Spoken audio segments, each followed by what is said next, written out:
The biggest misconception about Irish unification is that it would be economically very costly to the Republic and impossible to accept.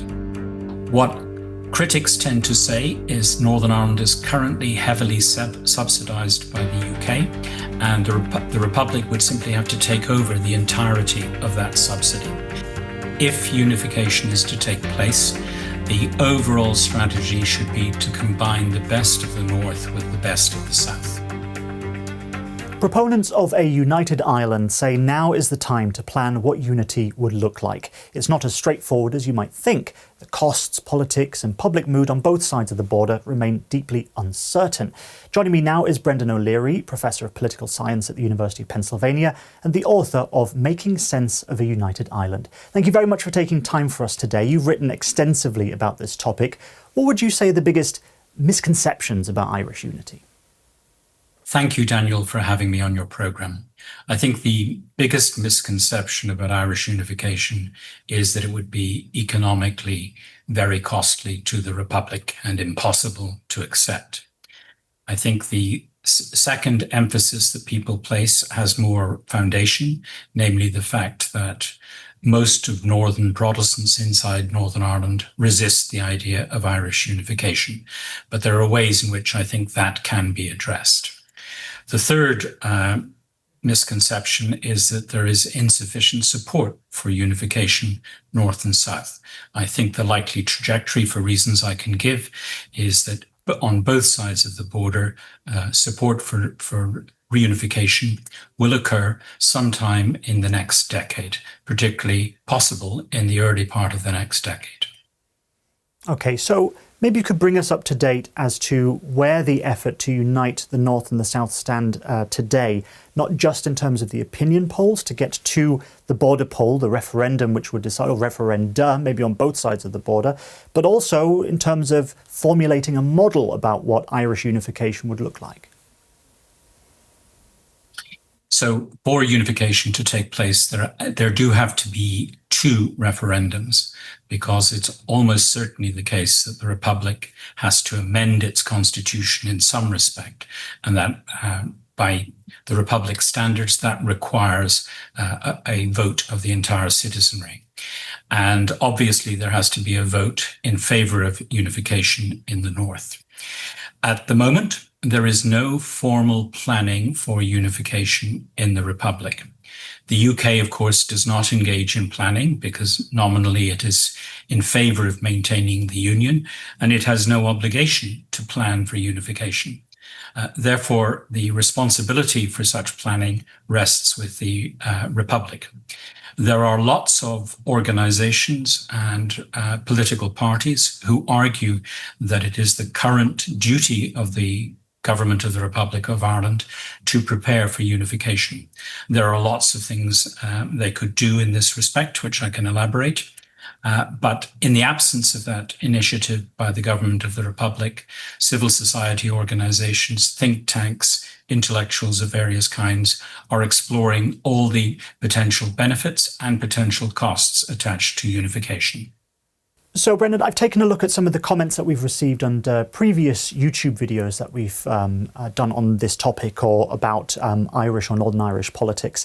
And so I'll put a few of those to you throughout this interview. Now, here's one which says, quite simply, time for Britain to leave. And this is something that is repeated in under several of the videos. Is it as simple as that? Is it just Britain should relinquish its claim and leave, and it's as simple as that, and it could be as simple as that if Westminster wanted it, or is it more complicated than that? Well, the UK could irresponsibly withdraw without notice at any juncture. It's done that at various times in its history, notably in its withdrawal from Mandate Palestine. But the UK and the Irish governments have their conduct bound by an international treaty, the Good Friday Agreement, also known as the Belfast Agreement. And under that agreement, it requires the consent in referendums of both the North and South before unification can take place. In principle, those referendums could take place without any prior preparation by the Republic. And it could be the case that the government in London could announce a call for a referendum without giving prior notice to the Republic. I think that's unlikely, but it's not a possibility that can be completely excluded. They might even irresponsibly hold a referendum with short notice in the conviction that by doing so, they'd be more likely to win it. So that's one more reason, in my view, why the government of the Republic should prepare now, at least 5 years before the likelihood of the first possible referendum. Okay, and another comment says here, a lot of people in Ireland seem to presume Northern Ireland would just be subsumed into the Irish Republic and all will be well. Behind the Ireland will be free slogans, I've not heard a lot about how integrating the unionist minority in Northern Ireland into a nationalist majority state would actually work. What are the kind of the theories going around? I realise there isn't a fixed model yet, but what are the ideas around that? Broadly speaking, I think serious analysts have converged on two possible models of a future united Ireland. In one, Northern Ireland would be dissolved, its institutions would disappear, it would no longer exist as a political entity. It would become part of the Republic of Ireland fully. Its 6 counties would have forms of county government like those that exist in the rest of the island. So that's the integrated model of Irish unification. And that's strongly preferred by citizens of the Republic, and it's preferred by a significant proportion of Northern Ireland nationalists, those who would like to see Irish unification. The second model would involve the persistence of Northern Ireland as a devolved unit inside the Republic of Ireland. Currently, Northern Ireland is a devolved unit of government inside the United Kingdom. This model would involve transferring the sovereign power from London to Dublin, but Northern Ireland would persist with the devolved government with its existing power-sharing arrangements. Now, this possibility is allowed for in Article 15 of the Constitution of Ireland. It was put in place many years ago in 1937, precisely as a way of providing some assurances to Northerners that their history and identity would not be completely eliminated in the event of unification. Now, each of these models has costs and benefits, but that's precisely where I think it's important that public debate occur in the Republic and planning occur and a decision has to be made which particular model is going to be offered as and when referendums take place. Okay, let's dive into that a little bit more. So Mary Lou McDonald, who's the leader of Sinn Féin, which is the party with the loudest voice in favour of unification, let's say, certainly has the biggest platform in favour of unification. It says now is the time to have a discussion about the model for United Ireland, saying that such a consultation must reach out to the British, the Unionists in Northern Ireland. Many Unionists, of course, feel their British identity would be diminished or erased in a united Ireland. So what mechanisms could there be to reassure them? Well, first of all, it's their right and privilege not to participate in any discussions if they don't want to about United Ireland. They can't be coerced into doing that, and I would oppose any efforts to oblige them to plan for an objective that they don't like. That said, we do know from surveys that my colleagues and I have conducted that a very high proportion of the unionist community wants planning to take place so that they know what they're eventually voting on. Even though they don't want unification to take place, they do believe it's important to plan.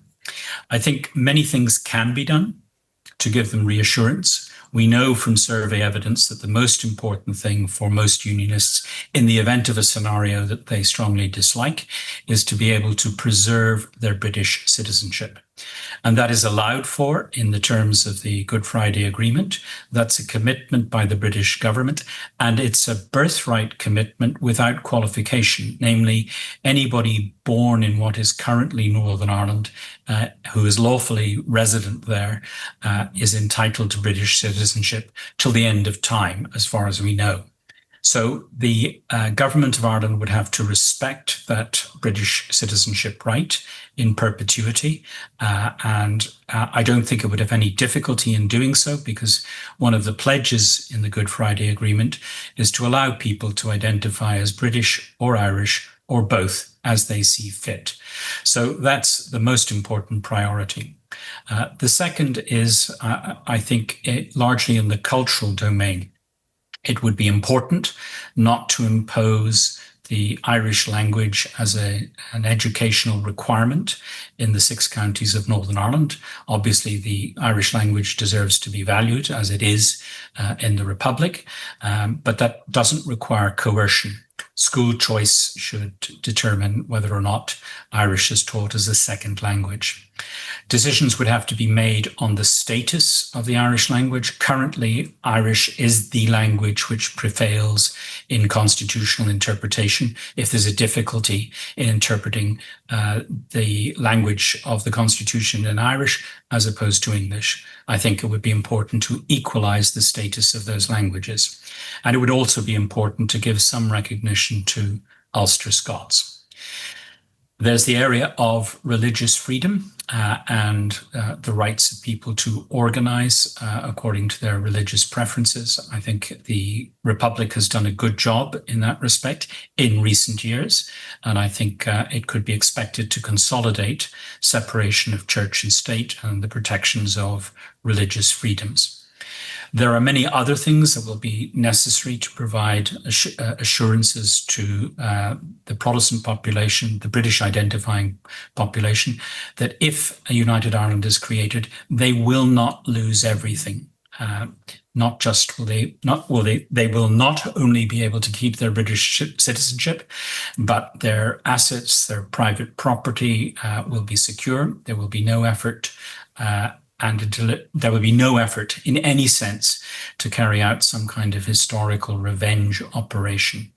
Now, the best way to do that is to ensure the highest standards of rights protection and to consider ways in which the courts will be composed in future so that people have an idea of how their rights are going to be credibly protected. So these are the core things that have to be properly prepared. Now, one of the biggest assurances, judging by contemporary public opinion, that unionists would seek is the persistence of Northern Ireland as a devolved unit. Now, that preference could change over time, so it may not be necessary to persist with devolution forever, but it's something that planners will have to consider before a referendum. Do they put forward the idea of a continuing devolved Northern Ireland, or do they allow for the possibility of its abolition? Do they give it a time-limited period with people having a right to vote on its continuation after a certain interval? Then there are power sharing provisions that have to be contemplated. Should there be a vice president, and should that vice president come from the British identifying population? Should the composition of the Irish Senate, which is a weak second chamber, should it be modified to guarantee a certain proportion of people from a British identifying community? What rules should attach to cabinet formation, the formation of what the Irish Constitution officially calls the government? Should there be guaranteed places for those of a British or Protestant identifying community? Should there be a specific provision for representation for Northern Ireland inside the cabinet? These are some among the many questions that will have to be properly addressed to give the right kinds of reassurances. So you said in there that the Protestant, the British supporting population of Northern Ireland wouldn't lose anything or wouldn't lose anything great of significance, and that's part of the reassurance. But one of our commenters here says, so Northern Ireland would lose the NHS, free GPs and prescriptions, affordable housing, affordable cars, no VRT, vehicle registration tax. Yeah, great idea, which is, I assume, is sarcastic. What do you have to say to that? Because there would be a massive shift, and it may end up bringing some of the things which even frustrate people in the Republic to the north. Absolutely. I think that if unification is to take place, the overall strategy should be to combine the best of the North with the best of the South, and not, in my view, to impose every single existing law and public policy of the Republic on Northern Ireland. Now, health is an interesting question. At the moment, we know that life expectancy in the Republic is better than life expectancy in Northern Ireland. It's also clear that the Southern health system, though it has deficiencies, gives better outcomes than the NHS, the National Health Service, in the North. At the moment, the National Health Service in the North basically is a system that gives everybody the right to join a long queue. By comparison, in the South, yes, you do have to pay to see your doctor. You do have to be enrolled in an insurance scheme, but by and large, you get better outcomes. Now, personally, I'd be in favor of a universal insurance scheme, North and South, to ensure full and widespread access. But I think this is exactly the kind of subject that needs to be talked about and planned. As for housing, absolutely. At the moment, housing is very, very expensive in the Republic of Ireland. That's partly a straightforward supply problem. It's partly linked to planning regulations, which will have to be addressed.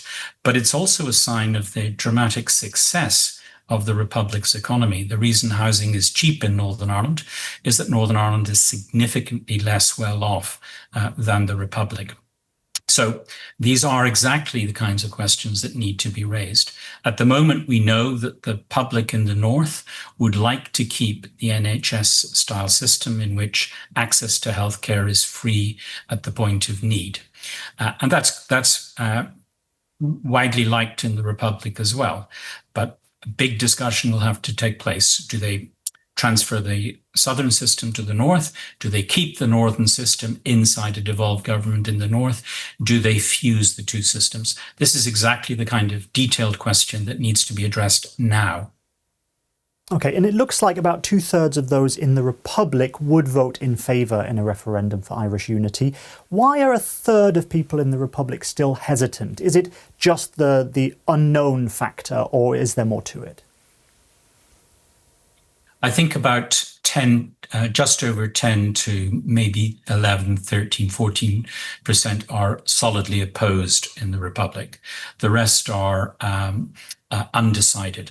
I think it's partly fear. It's partly fear that the arrival of a minority that was hostile to Irish independence, that behaved aggressively towards the Northern Catholic minority during most of the history of Northern Ireland, that would generate the renewed possibility of conflict. So they need to be reassured that a united Ireland is not immediately going to be a recipe for a civil war. Secondly, they're fearful that Irish reunification will be expensive. The Republic of Ireland is a dramatic economic success story, particularly since the mid-1980s.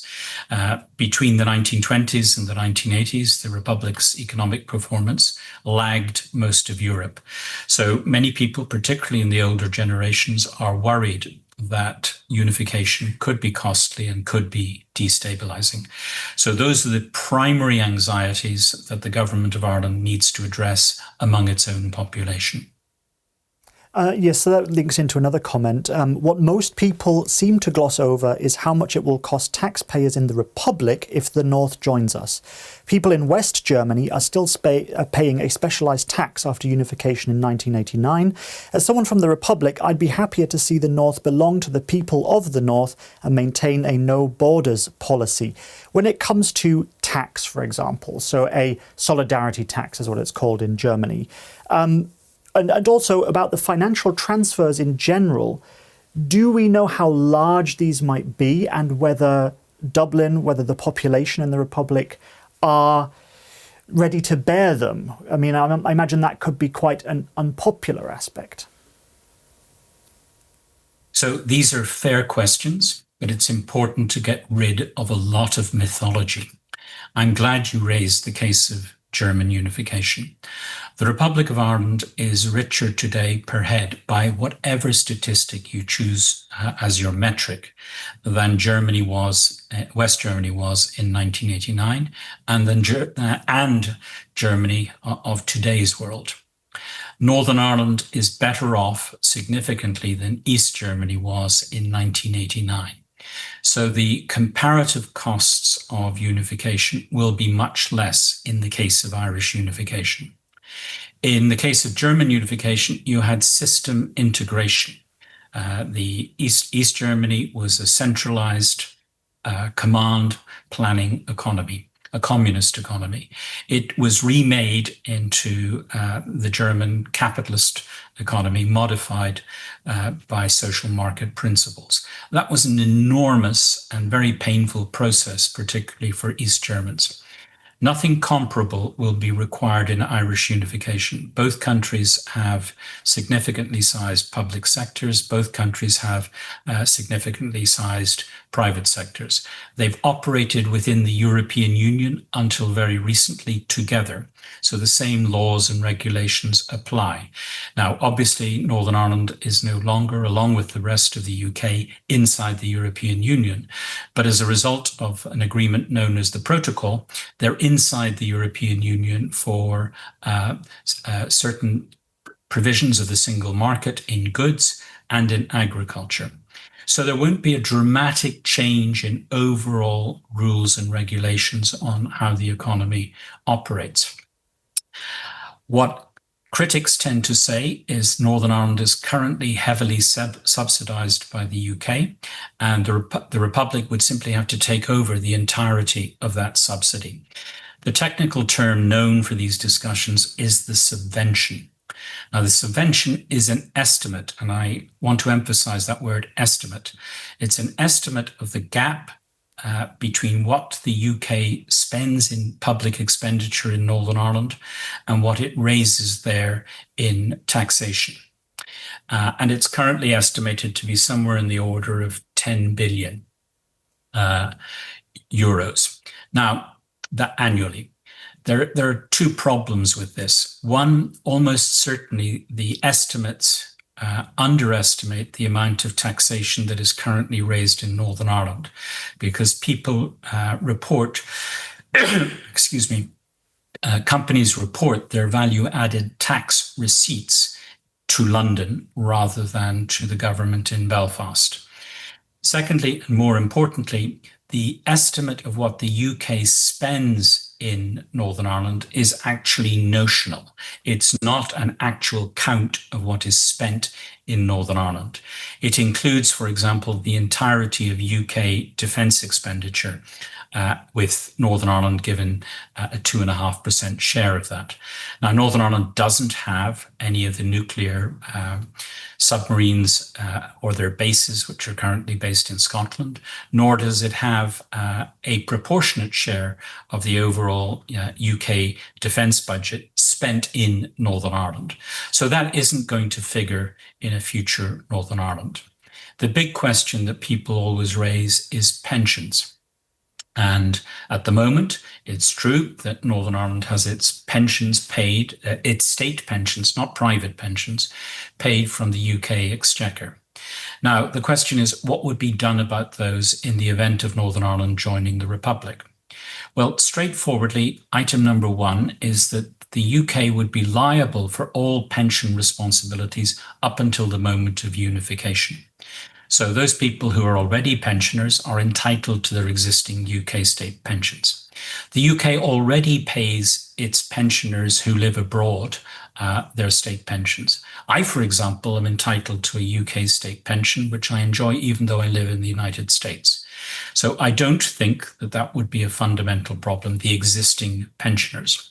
Those who would be transferring, so to speak, in mid-careers, then their pensions, the UK would be responsible for those pensions up until the point of unification. Let's imagine it's 2032, then the UK is liable for pension contributions up until 2032. Thereafter, people would be in the southern system. Those two big items remove most of the subvention, not entirely.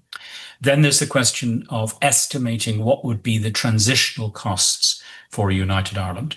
And I think the reasonable estimates are that it might cost the Republic some small percentage of its GDP over several years. What could be done about that in terms of planning?